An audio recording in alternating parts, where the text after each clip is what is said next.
बिस्मिल्लाहिर्रहमानिर्रहीम अस्सलाम वालेकुम। Welcome back to my channel. आज से हम लोग स्टार्ट करने वाले हैं वाइवा की तैयारी। तो मैं जो है ना, वाइवा की तैयारी हमारे पास दो स्टेप्स हैं। ये आपके पास आ गया स्टेप 12, ठीक है, ऊप पार्ट 1, और स्टेप 13 ऊप पार्ट 2। इन दो की तैयारी करनी है हमें, ठीक है। अच्छा, इसके अंदर बहुत सारी चीज़ें हम लोग असाइनमेंट्स में कवर कर चुके हैं। मेरे पास कमेंट्स आ रहे थे असाइनमेंट्स देखे, मैं चाह रही थी कि मैं पूरे करवाऊँ उसके बाद ये स्टार्ट करूँ, लेकिन मेरे पास कमेंट्स ही आ रहे थे कि आप असाइनमेंट्स बनवा रही हैं, वाइवा की तैयारी नहीं करवा रही, तो आप लोग बहुत ज़्यादा टेंशन ले रहे हैं। तो इसलिए मैंने सोचा, असाइनमेंट्स ऑलमोस्ट 14 हो चुके हैं, 7 रह गए।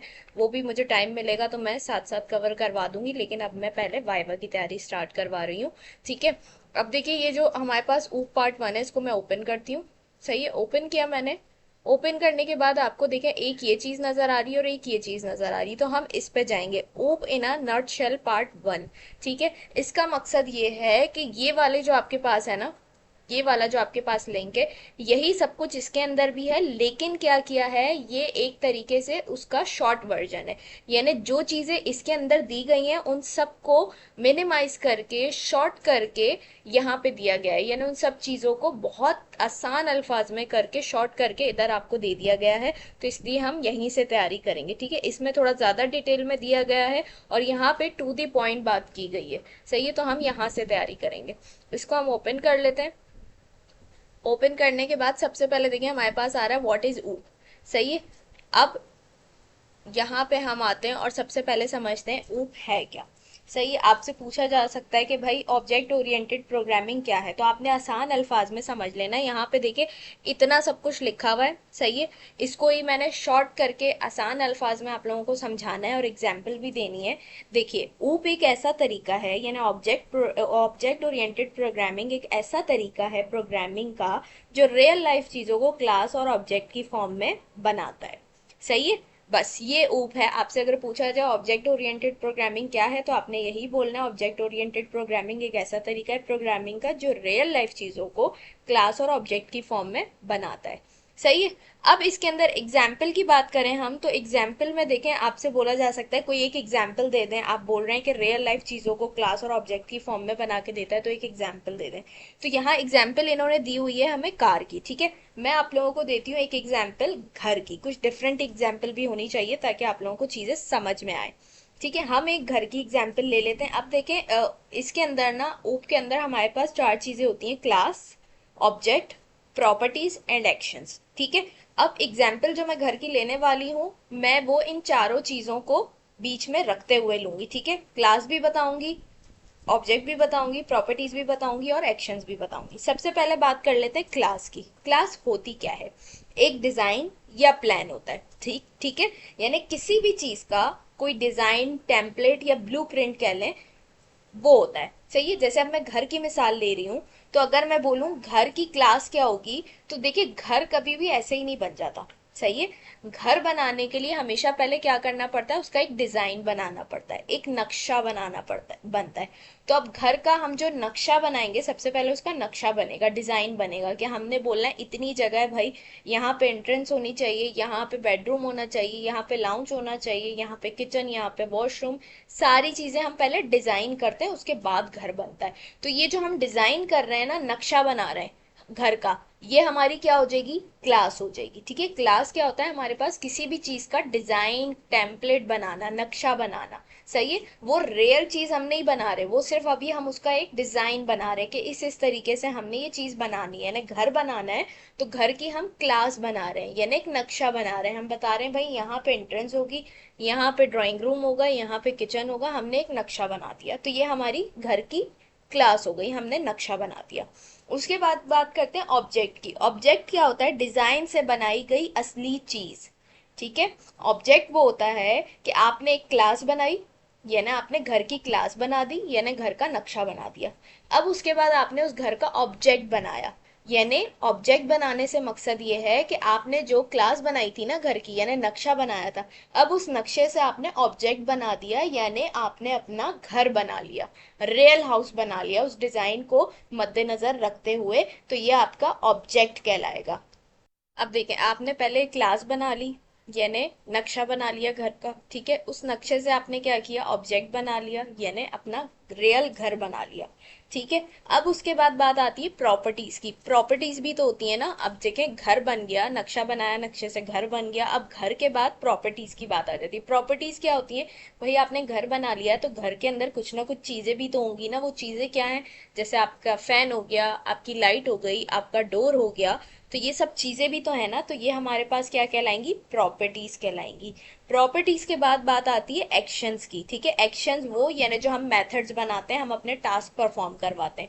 अब जो प्रॉपर्टीज हैं घर के अंदर, जो प्रॉपर्टीज हैं, जैसे अब हम लाइट की अगर बात कर लें, घर के अंदर अगर लाइट है तो वो लाइट सिर्फ ऐसे ही लगी तो नहीं रहेगी ना, उस लाइट को ऑन या ऑफ भी तो करा जाएगा ना।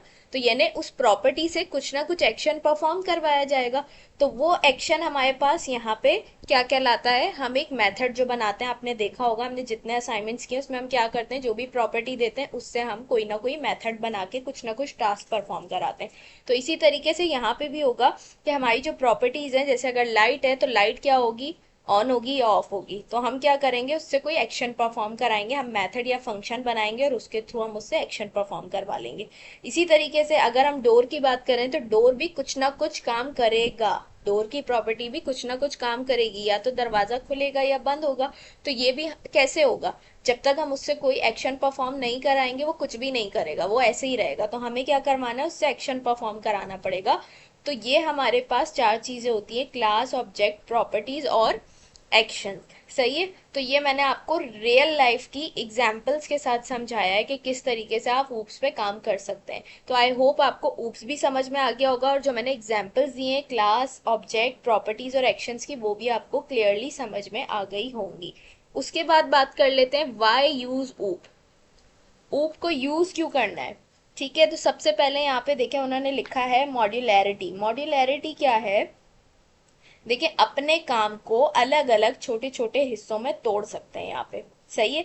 यानी एक एग्जाम्पल ले लेते हैं आसान सी। एक स्कूल है, उसमें क्या है? स्टूडेंट होते हैं, टीचर होती है, क्लासरूम होता है। तो आप क्या कर सकते हैं? सबके अलग अलग ऑब्जेक्ट्स बना सकते हैं। ठीक है, यानी सबकी अलग अलग क्लास बना के अलग अलग ऑब्जेक्ट्स बन सकते हैं सबके। तो ये मॉड्यूलैरिटी कहलाती है। आपसे कोई पूछे मॉड्यूलैरिटी क्या है, तो आप ये बोल सकते हैं कि ऊप इसलिए यूज करते हैं कि इसमें आपके पास मॉड्यूलैरिटी होती है। यानी आप क्या कर सकते हैं? आप छोटे छोटे हिस्सों में, यानी जैसे हम कंपोनेंट्स बनाते थे ना मॉड्यूल्स के लिए, इसी तरीके से यहाँ पे होता है कि आप क्या कर सकते हो? अपने काम को अलग अलग छोटे छोटे हिस्सों में तोड़ सकते हैं, ऑब्जेक्ट्स बना के उनको यूज कर सकते हैं।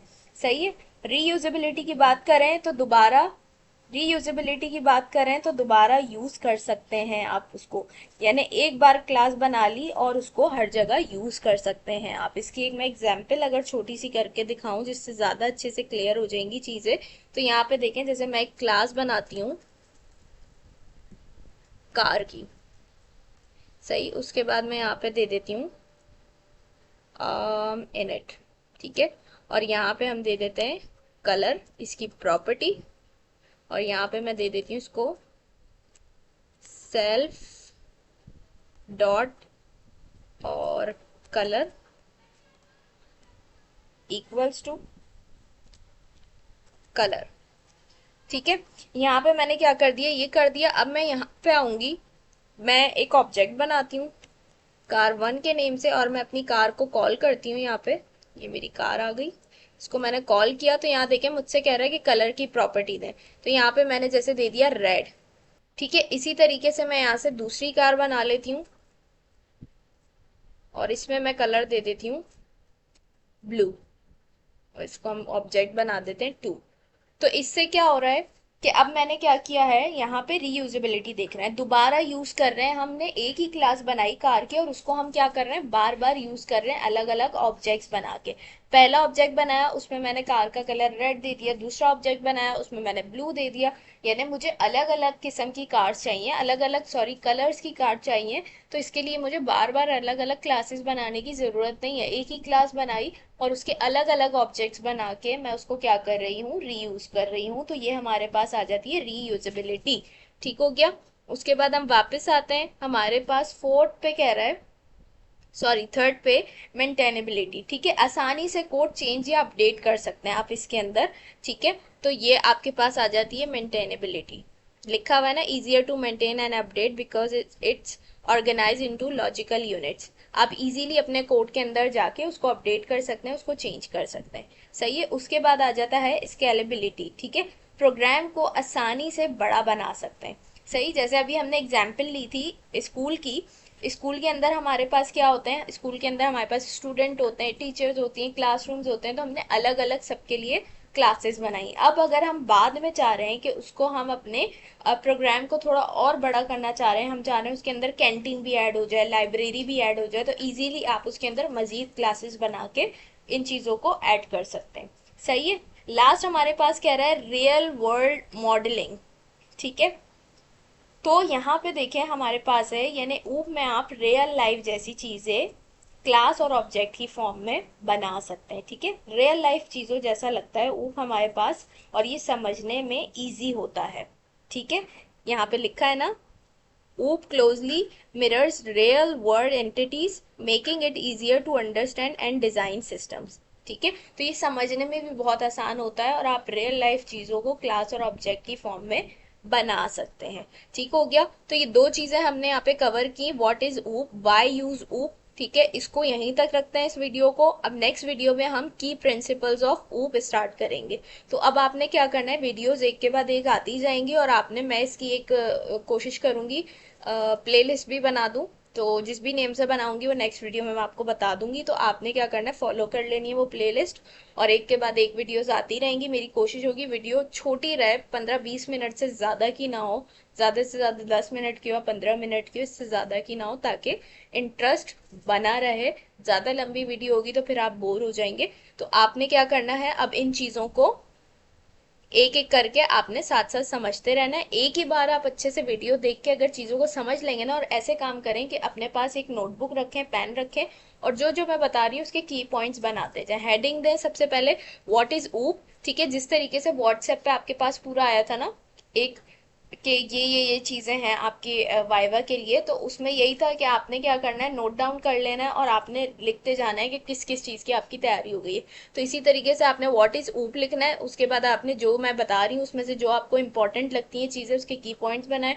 वाई यूज ऊप, इसी तरीके से इनके की पॉइंट्स बना के लिख लें। ठीक है, फिर आगे की प्रिंसिपल्स जब बताऊं तो उसके लिखें। इस तरीके से क्या होगा, आपके पास नोट्स बन जाएंगे, और नोट्स से क्या होगा कि आप जो है वाइवा की तैयारी भी होती रहेगी आपकी, और जब आप वाइवा देने जाएंगे तो आप इजीली उसको रिवाइज करके जा सकते हैं। ठीक है, बार बार वीडियो देखने की भी जरूरत नहीं पड़ेगी। इस वीडियो को यहीं पे एंड करते हैं। वीडियो अच्छी लगी तो लाइक कमेंट शेयर करना मत भूलिएगा। नेक्स्ट वीडियो में मिलते हैं, तब तक अपना बहुत सारा ख्याल रखिएगा, मुझे अपनी दुआ में याद रखिएगा। अल्लाह हाफिज।